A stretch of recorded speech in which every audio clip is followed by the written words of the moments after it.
Hello, नमस्कार जी। कैसे हैं आप सभी? आई होप ठीक ही होंगे। रिजल्ट के बाद जिनका नहीं हुआ वो तो खैर कहाँ ज़्यादा ठीक होंगे, पर कोई बात नहीं। लेकिन आप अपने को क्या करना है, अब रीस्टार्ट करना है। ठीक है, कल से बहुत मैसेज आ रहे हैं कि मैम नहीं हुआ, क्या करें। और कुछ लोग आ रहे हैं कि भाई हम जैसे किसी के 31 क्वेश्चन ठीक थे तो कोई डिलीट हुआ है। देखो, डिलीट का तो मुझे नहीं पता, फाइनल आंसर की का नहीं पता चलता। फाइनल आंसर की के बारे में रिजल्ट आने के बाद सारे सब्जेक्ट के रिजल्ट आ जाएंगे आपके, उसके बाद में आएंगे फाइनल आंसर की डाली जाएगी और पेपर वगैरह भी डाल देंगे। तो उसमें पता चलेगा कि और क्वेश्चन डिलीट किए हैं कि नहीं किए, है ना। जिनका नहीं हुआ इसका मतलब यही है कि कोई क्वेश्चन डिलीट किया है। तो इस चीज़ की आप अब ऐसे चिंता मत कीजिए कि भाई आपका किस कारण से नहीं हुआ। आपके पहले 31 थे, अब 30 या 29 ही हो गए हैं, इसी वजह से नहीं हुआ। 29 पॉइंट कुछ कुछ नंबर भी आ रहे हैं। तो जिनके इतने किनारे के ऊपर रहे हैं ना, उनको तो रीस्टार्ट कर देना चाहिए अभी से ही। देखो, चेंज मत करो। कुछ लोग ऐसे बोल रहे हैं कि चेंज कर लें, नहीं, चेंज नहीं करना है भैया। आप एकदम किनारे पे रहे हैं, आपको पता है आपकी स्ट्रेटजी, आपको पता है कि क्या थी, आपने कैसे तैयारी करी है।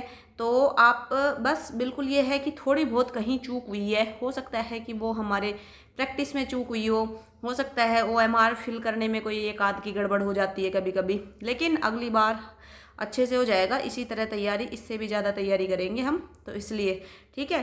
तो आज का टॉपिक यही रखा है कि भाई सिलेक्शन नहीं हुआ और RPSC में अब सफलता चाहते हैं तो क्या करें आगे। तो ऐसे मेन 3 काम बताऊंगी मैं कि आपको ये 3 काम करने ही है, ठीक है। और ज़्यादा भागना नहीं है किसी के भी पीछे कि कोई और व्यक्ति बताएगा, या फिर सुन सबकी लो, पर वो ये है ना कि सुनो सबकी करो मन की, वो वाली बात है। आप ठीक है, खूब लोगों के वीडियो देखते हैं, देखिए, पर इतना भी उसमें टाइम वेस्ट मत कीजिए कि पढ़ने के लिए टाइम भी ना मिले। और इतना भी किसी को अंध भक्ति की तरह फॉलो नहीं करना है, ठीक है। आप दूसरे लोगों के अनुभव से सीख सकते हैं, दूसरे लोगों के तजुर्बे से सीख सकते हैं, लेकिन उसमें कुछ अपना ऐड ऑन करके ज़रूर कुछ कीजिए। क्योंकि जब तक हम अपना कुछ नहीं उसमें ऐड ऑन करते, तब तक ये मान के चलिए कि वो चीज़ हमारे काम की नहीं है। क्योंकि वो दूसरे कितने बनाई है अपने लिए, है ना। दूसरे की कोई भी नोट्स होते हैं तो वो उन्होंने अपने लिए तैयार किए, ना कि हमारे लिए तैयार किए। तो उन्हें हमें अपना बनाने के लिए उसमें कुछ ना कुछ ऐड ऑन करना पड़ता है। ऐसे ही तजुर्बा होता है, ऐसे ही हर चीज़ होती है। जो दूसरे की है उसमें कुछ अपना ऐड ऑन करो, फिर वो आपकी हो जाएगी। तो सबसे पहले बात कर लेते हैं कि भाई रिजल्ट देख लिया, सिलेक्शन ना हो रो, तो अब क्या। तो अब यही है कि निराश नहीं होना। पहली बात तो बिल्कुल निराश नहीं होना, ठीक है।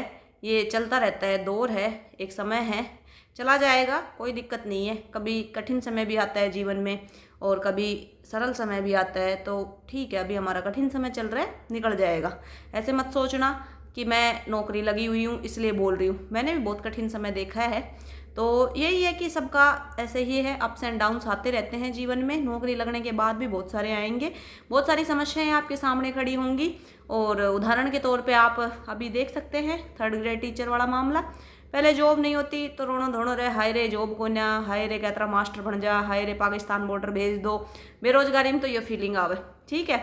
जॉब लग गई और मान लो दूर हो गए हो भाई, अपना होम डिस्ट्रिक्ट नहीं मिला हमें, हनुमानगढ़ हो गया, या फिर मान लो जैसलमेर, बाड़मेर, सिरोही जैसे एरिया में हो गया, या फिर 200-400 किलोमीटर, 400-500 किलोमीटर दूर भी है, 300 किलोमीटर दूर भी है। तो आदमी एक समय तक तो नौकरी कर पाता है, 4-5 साल तो ठीक है निकल जाते हैं। उसके बाद इतनी समस्याएं आती है, आपका घर परिवार हो जाता है, सब चीज़ हो जाती है, इस वजह से बहुत दिक्कत आती है, ठीक है। तो फिर ये रोना रहेगा कि हाय रे क्यों नौकरी ला गया, अब ट्रांसफर ना हो, पूरा जीवन यहीं थोड़ी निकालांगा, है ना। तो ये जीवन है, इसमें चलता ही रहेगा, कभी सुख कभी दुख। बेचारे 12-12, 13-13 साल से, 15 साल से पड़े हैं, जो बैन इलाके हैं, जो ऐसे रिमोट एरिया है जिसके अंदर उनके अभी तक ट्रांसफ़र ही नहीं हुए, उनसे पूछ के देखो आप, फिर वो आपको बताएंगे कि भाई नौकरी की कीमत क्या है। तो इसलिए ज़्यादा कोई चीज़ के प्रति ऐसे नहीं होना है कि बस वो नहीं मिला तो हमारा जीवन ही ख़त्म हो गया। नहीं भाई, ऐसा नहीं होता है, ठीक है। जीवन हमेशा चलता रहेगा। एक कोई भी आशा है वो निराशा में बदलती है, तो दूसरी आशा की किरण कहीं ना कहीं से ज़रूर झलकती है, बस हमें देखने की ज़रूरत होती है, ठीक है। तो तैयारी के लिए अब बात कर लेते हैं कि RPSC में सिर्फ के पढ़ने से हो जाएगा। आजकल का जैसे हालात है, तो खाली हम लाइब्रेरी में या कहीं भी बैठ के 10-10 घंटा, 12-12 घंटा पढ़ लेंगे तो हो जाएगा सिलेक्शन? नहीं भाई, स्टूडेंट बहुत हार्ड वर्क करे, है ना, सभी करे, लगभग जो व्यक्ति बाहर पढ़ा है, जो ये चाहता है कि मैं नौकरी लगूं, तो सब करते हैं हार्ड वर्क कि भाई हाँ मैं तो इतना पढ़ लूँगा, अब की बार तो सिलेक्शन देख कर रहूँगा, पर फिर भी सिलेक्शन नहीं हो पाते। ठीक है, तो मेन चीज़ यहाँ पे एक निकल के आती है कि हार्ड वर्क कितना इम्पोर्टेंट नहीं है। हार्ड वर्क के साथ में स्मार्ट वर्क भी इम्पोर्टेंट है। खाली हार्ड वर्क से काम ना चल, हमने क्यों सोचा कि हार्ड वर्क कर करके हम पास हो जाएंगा, तो आजकल को ना रहे ऐसे टाइम, तो अपने को उसमें स्मार्ट वर्क भी करना होगा। हमें जो साल की तैयारी है उन्हें बस अब 1 साल की तैयारी में बदल लो है। हम इतना साल से पढ़ रहे हैं, 5 साल 2 साल 4 साल, मतलब सब लोग ऐसे होंगे जो काफ़ी सालों से पढ़ रहे होंगे। काफ़ी का मतलब 2-3 साल से तो ज़्यादा पढ़ ही रहा होगा ना, पढ़ रहा भाई, आप स्पेशल तैयारी कर रहे हैं लेकिन फिर भी सिलेक्शन ना हो पा रहा। तो अब टाइम यो है कि हमने सारी तैयारी ने इकट्ठी करनी है। अब 1 साल बस अपने आप को आज से 1 साल दो कि सिर्फ 1 साल, अब इस 1 साल में जो करना है डू एंड डाई वाली स्थिति है। ठीक है, 1 साल में आ जाएगी वैकेंसी, वैकेंसी की चिंता मत करो। अब ये मत कहना कि हाय रे 1 साल में तो वैकेंसी ना आई, ये सब चीज़ सोचने की हमारी नहीं है, ये हमारा काम नहीं है। हमारा काम क्या है कि 1 साल में इतनी अच्छी तैयारी करनी है, वैकेंसी 1 साल में आवे 2 साल में आए, जब आएगी जब आ लेगी, लेकिन हम अपने आप को सिर्फ 1 साल देंगे और उस 1 साल में इतनी बढ़िया तैयारी करांगा कि हमारा सिलेक्शन हो जाए। आरपीएससी चाहे मन करे जैसा क्वेश्चन पूछे, चाहे आरपीएससी कितना ही हार्ड पूछे, कितना ही डीप पूछे, हम उसका तोड़ निकाल लेंगे 1 साल में। हमारे पास उसके हर सवाल के जवाब देने के लिए रहेंगे। अब ऐसे मत कहना कि कोई भी रैंडम सवाल पूछ लेगी आरपीएससी, ऐसा नहीं होता। ऐसे सवाल नहीं पूछती आरपीएससी कि वो रैंडम हो। हाँ, एनालिटिक सवाल पूछती है, डीप थोड़े क्वेश्चन पूछती है, पर ये नहीं है कि आउट ऑफ सिलेबस ही है। अगर बहुत ज़्यादा आउट ऑफ सिलेबस होता है तो अपने पास भी एक मुद्दा होता है कोर्ट में उठाने के लिए कि भाई सिलेबस आउट ऑफ सिलेबस पूछ लिया गया। ठीक है, तो और आप यूपीएससी वगैरह देखो, एसएससी देखो, हर जगह मतलब ऊट पटांग सवाल एक आधा तो पूछा ही जा रहा है ना। तो वह एक आध ऊट पटांग सवाल का चक्कर में ना तो टाइम वेस्ट कर लो है और ना यो रोनो लेके बैठना है कि हाय रे कुछ भी पूछ रहा है, कहाँ से पढ़े। मतलब रोना लेके बैठने से क्या ही हो जाएगा, ये बताओ, कोई सॉल्यूशन है? नहीं है ना। फिर क्यों बिना बात ने रोना लेके बैठना, ना लेके बैठना। ठीक है, आपन अपनी तैयारी करनी है। ठीक है, तो कुछ मैं आपने प्रैक्टिकल चीज़ बताऊँ, 3 चीज़ पे बात करांगा आपा कि भाई 3 चीज़ आपने करनी है, वो सबसे प्रैक्टिकल है। उसके बाद मतलब आपको सिलेक्शन श्योर हो जाएगा, लेकिन वो कंसिस्टेंसी के साथ करनी है, लगातार अनुशासित रह के करना है, सेल्फ डिसिप्लिन मेंटेन करना है। हम वही चीज़ नहीं करते, बहुत छोटी छोटी चीज़ है, हर किसी व्यक्ति ने पता होगी, हर बच्चे को पता है ये चीज़ करनी है, लेकिन कर नहीं पाते। रोज़ की रोज़ पढ़ना वाला जो काम है ना, वो हम कर ना पा, वो भी ऐसे टाइम के अंदर जब क्या हो हमारा कि भाई कोई वैकेंसी ना है, अभी हाल फिलहाल में ऐसा रिजल्ट आयो, जन देख कर धक्को लग्यो है, तो फिर पढ़ने का मन नहीं करता। लेकिन फिर भी हिम्मत अभी जुटानी पड़ेगी। ऐसे समय में ही जो हिम्मत जुटाई जाए वही आगे जाकर भविष्य में कोई सफलता को कारण बने। तो ठीक है, तो उस सफलता का कारण के लिए आज ही आपको एक कदम उठाना पड़ेगा, तो वो कदम उठाइए आप। अब देखो, सबसे पहले है कि आपने पढ़ना है। पहले तो सबसे पहले क्लियरिटी रखो कि क्या करना है, कौन सी ग्रेड में जाना है। मतलब अभी तक लोगों के कमेंट आ रहे हैं 2nd ग्रेड कर लूँ, 2 साल से 2nd ग्रेड कर रहा था तो अब मैं 1st ग्रेड कर लूँ, 3rd ग्रेड कर लूँ। तो सबसे पहले अपनी क्लियरिटी खुद चेक करो। देखो, अगर आपके पास एलिजिबिलिटी है तो आप 1st ग्रेड करें, एलिजिबिलिटी एमए वगैरह नहीं हो रखी तो आप 2nd ग्रेड करें, बीएड है तो। और अगर 2nd ग्रेड में 2 साल 3 बार 2-3 बार दे लिया, 2-3 साल दे ली उसको, और मान लो लग रहा है कि नहीं काबू खा रहा, तो आप 3rd ग्रेड कर सकते हैं। ये आपकी अंतरात्मा की आवाज़ है जो आप पता करेंगे। ठीक है, ये कोई दूसरा व्यक्ति नहीं बताएगा। सबसे अच्छा तरीका एक और है इसको जानने का कि PYQ देखें, 2nd ग्रेड का PYQ देख लें, साल में ही जो भर्ती हुई है उसका, और 3rd ग्रेड का PYQ देख लें। ये देखें कि ये PYQ आए हैं, इससे एक अपर लेवल और आएगा, तो क्या हम ये PYQ जो हैं वो अभी सोल्व कर पा रहे हैं। अगर हम पेपर देने के बावजूद भी वो PYQ सोल्व नहीं कर पा रहे, तैयारी बिल्कुल नहीं है हमारी, बहुत टफ लग रहा है, हमें लग रहा है कि नहीं हो पाएगा, तो हमें 3rd ग्रेड की तरफ स्विच कर जाना चाहिए। और रही बात 3rd ग्रेड में भी इतना आसान नहीं पूछते, तो अब मामला 1 लाइनर का नहीं रहा है, मामला हो गया है कि बहुत सारा डिटेल में पढ़ना पड़ेगा, डीपली पढ़ना पड़ेगा। ठीक है, तो आप अपना सिलेबस उठाएं, क्लियरिटी हो गई, उसके बाद अपना सिलेबस उठाएं, सिलेबस के अकॉर्डिंग टॉपिक वाइज डिसाइड कर ले कि भाई कुछ टॉपिक ऐसा रहेगा जो थान बहुत अच्छा सा आता होगा, है ना। अच्छे से आने का मतलब ये है कि आप एकदम बढ़िया तैयार हैं वो टॉपिक, ज़्यादा पढ़ने की आवश्यकता नहीं है। कुछ टॉपिक है कि ठीक ठाक आमी सी, और कुछ है कि बिल्कुल ही नहारा। तो सबसे पहले वे टॉपिक पकड़ो जो थान बिल्कुल नहारा, जो हमने पिछली बार ये सोची कि अब छोड़ दिया सा, है ना, अभी टाइम नहीं बचा, इतना सिलेबस है, ये नहीं हो पाएगा, अच्छे से कवर नहीं हो पाया, तो उसको सबसे पहले उठाओ।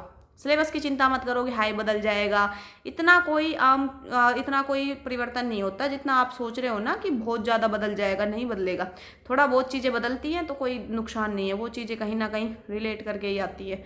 तो डोंट वरी, पढ़ लोगे तो कोई जी नहीं निकल जाए कि भाई हाँ यो पढ़ लियो, एक्स्ट्रा पढ़ लियो तो अपना नुकसान होगा। ज्ञान है, ज्ञान हमेशा आपके पास रहेगा, कोई दुखदाई ना रहे, लेकिन यह बहाने पढ़ तो लोगा। अब इसके अलावा आपको क्या करना है कि भाई रिवीजन को सिस्टम अपनाना है, ठीक है। टॉपिक डिसाइड कर लिया कि भाई टॉपिक ये टॉपिक पढ़ना है, तो सबसे पहला तो क्लियरिटी करनी है अपना जो भी गोल है उसके प्रति। दूसरी चीज़, क्लियरिटी के बाद आपको टॉपिक डिसाइड करने हैं सिलेबस के कि भाई ये टॉपिक मीडियम है, ये हार्ड है, और ये टॉपिक इजी है, अपन ने पढ़ लिए हैं। तो उस हिसाब से तो जो हार्ड टॉपिक है उनको पढ़ लेना है, ठीक है। अब इसके बाद में करना है रिविजन। जो रिवीजन वाला तो सिस्टम इतना ख़राब है कि लोग बाग रिवीजन करे ही को ना ठीक से, और वो पढ़ने को ही रिवीजन मानते थे। वो पढ़ना रिवीजन नहीं होता। पढ़ने का मतलब है कि 10 बार रिवाइज कर दो, लेकिन फिर भी उसमें कुछ याद ही ना है, कुछ समझ में ही ना आए तो क्या मतलब है। तो रिवीजन कैसे करना है आपको पढ़ना है, पढ़ने के बाद उसके PYQ हल करने हैं। टेस्ट सीरीज वगैरह तो बाद में सोचना, पहले प्रीवियस ईयर क्वेश्चन पेपर, जो भी आप जिस भी भर्ती की तैयारी कर रहे हैं उसके previous year question paper solve करने हैं।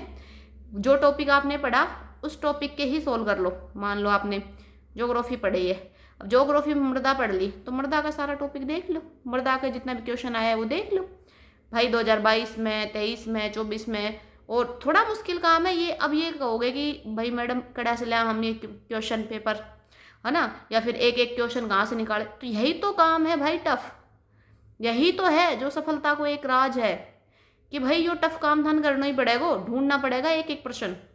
या तो दिशा ले आओ, राजस्थान के लिए तो दिशा 2020 बढ़िया है, तो उसमें मिल जाएंगे आपको टॉपिक वाइज। और थोड़ा सा इजी रहता है ना, तब इतनी चीज़ें याद नहीं रहती।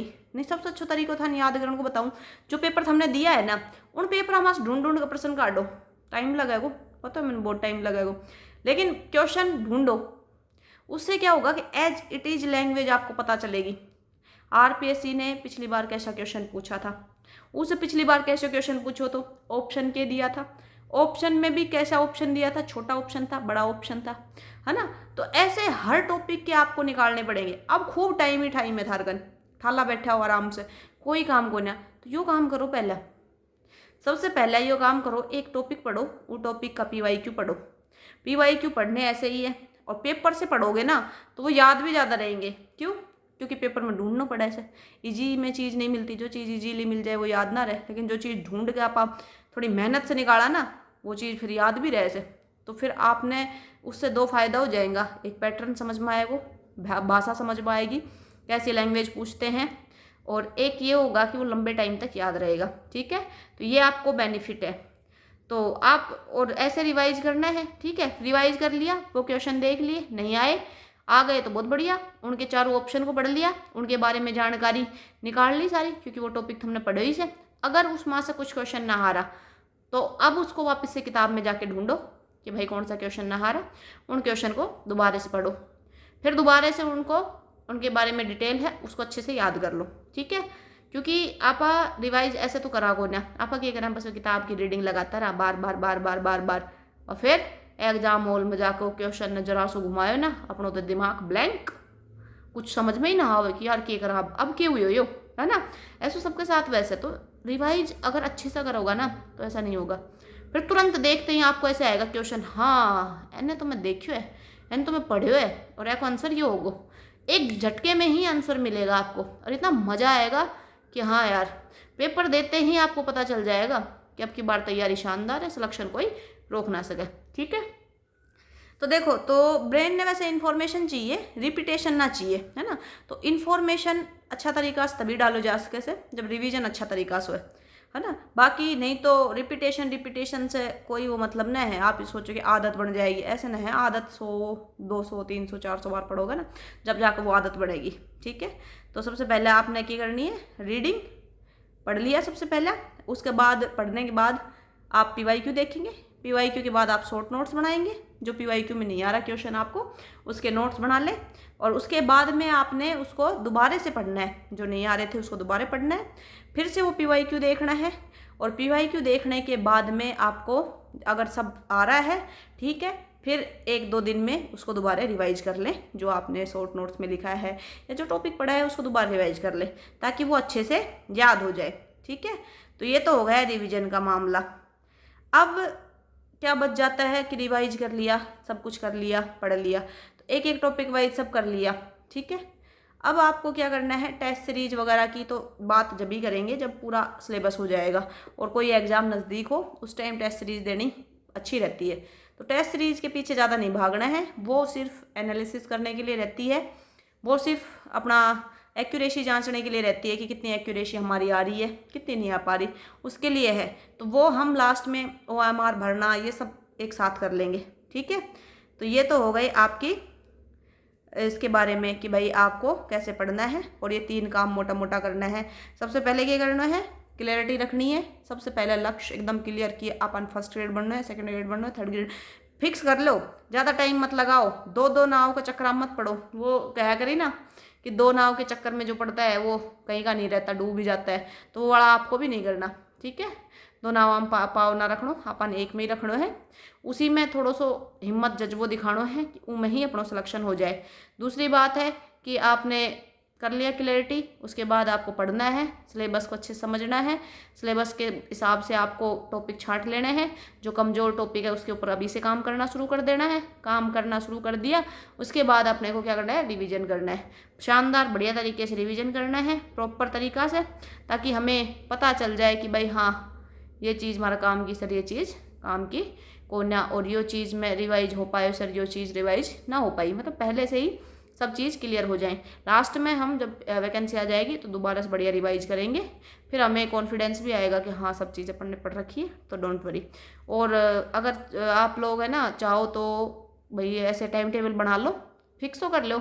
एक चीज़ और डिसाइड करना कि आप रात को ही ये सोच के सो कि कल पढ़ना क्या है ना, नहीं तो पूरा दिन ऐसे ही चल जाता है। प्लान बनाओ प्रॉपर कि तड़का ये टॉपिक पढ़ना है, सब्जेक्ट का पढ़ना है, तो वो पूरा प्लान रहेगा ना तैयार, तो उसके बाद आपको दिक्कत नहीं आएगी। तो आप आराम से उस चीज़ को एग्जीक्यूट कर पाएंगे, उस प्लान को एग्जीक्यूट कर पाएंगे, तैयार कर पाएंगे अपना टॉपिक को बढ़िया तरीक़ा से।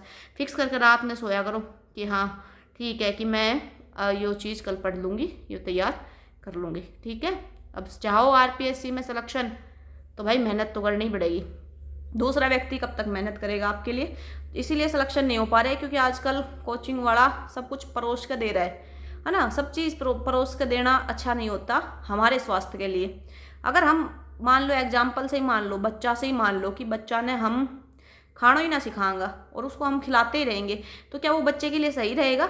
नहीं रहेगा भाई, कभी ना कभी तो उसको खाना ही पड़ेगा ना। इसी हिसाब से हमने भी पढ़ना तो पड़ेगा ना, हमने समझना तो पड़ेगा ना कभी ना कभी। इसीलिए ज़्यादा समय गंवाने की बजाय है कि आप जल्दी समझ जाओगा, उतना ज़्यादा आपके लिए बेनिफिट रहेगा, है ना। और रही बात मेरी, तो मैंने कभी भी कोचिंग वोचिंग ना करी भाई, मैं अपना सेल्फ ही तैयारी करी, क्योंकि कोचिंग से ज़्यादा भला नहीं होता। कोई टॉपिक समझ में नहीं आया तो यूट्यूब है, आप यूट्यूब से देख सकते हैं। कोई मनाही भी ना है कि भाई मत देखो, फ्री में खूब सारा लेक्चर पड़ा है, जो टॉपिक समझना है कहीं को भी उठा कर देख लो। पर ये कोर्स के ऊपर डिपेंड मत हो कि हाय रे कोर्स ले लियो तो बस अपना काम हो जाएगा। आप लोगों को ये लगता है कि ये चीज़ ले ली ना, कोर्स ले लिया, फलाना की कोचिंग कर ली, तो बस अब हम बढ़ जाएंगे मास्टर ना भैया, सुना हो या करे ना। दुनिया कोर्स ले है और दुनिया पढ़ रही है, लेकिन सिलेक्शन नहीं हो रहे सबके। ठीक है, सिलेक्शन उसी बच्चे का होगा जो सेल्फ तैयारी करेगा, सेल्फ एनालिसिस करेगा, देखेगा कहाँ से क्या क्वेश्चन पूछा जा रहा है, कहाँ से क्या चीज़ को घुमाया जा रहा है, तो वो चीज़ अपने को खुद को ही करनी पड़ेगी। तो निराश होने की आवश्यकता नहीं है कि निराश होकर बैठ जाओ, टाइम वेस्ट करता रहो, रोनो दोड़ो, बिल्कुल ना करना है। ठीक है, हम हारने वाला माँ से हारना है कि कोई मान हरा दे। हमने सोच लियो कि सिलेक्शन चाहिए तो चाहिए, अब चाहिए तो उसके लिए मेहनत करांगा, और मेहनत करने से हम पीछे हटागो ना। तो इसलिए वीडियो अच्छी लगी हो तो वीडियो ने लाइक करो, चैनल ने सब्सक्राइब करो, और ना दोस्तों में भी शेयर करो और कमेंट करो कि अब सक्सेस पाके रहेंगे। तो जो बच्चा सक्सेस पाना चाहता है तो सक्सेस कमेंट करेगा, सक्सेस लिखना। सफलता चाहिए ना तो हिंदी में भी लिख सको हम कि सफलता। देखो मैनिफेस्टेशन और कुछ चीज़ों को हम बार बार रिपीट करते हैं ना तो वो चीज़ हो जाती है। तो आप कमेंट बॉक्स में लिखोगा ना तो वो चीज़ आपके जहन में उतरेगी, तो बार बार वो चीज़ ने मैनिफेस्ट भी किया करो, सोचा करो कि हम सफल हो गया या सफलता चाहते हैं। जब तक आपके अंदर की आवाज़ ही नहीं कहेगी, आपके अंदर की आत्मा ही नहीं कहेगी कि हाँ यार मैं इस काबिल हूँ, तब तक कैसे सफलता मिलेगी। तो आप उस चीज़ को समझो, थोड़ा सा उस चीज़ को आत्मसात करो, चिंतन करो। तो ये चिंतन मनन यही तो होता है कि हम उस चीज़ को बिल्कुल ऐसे घोट कर पी, जहाँ कि हमने उठता बैठता बस सिर्फ सफलता ही दिखे और कुछ दिखे ही ना, ठीक है, तब जाके सफलता आपको मिल जाएगी। तो चलते हैं, अब मिलते हैं फिर अगले नेक्स्ट वीडियो में। तब तक के लिए जय हिंद, जय भारत।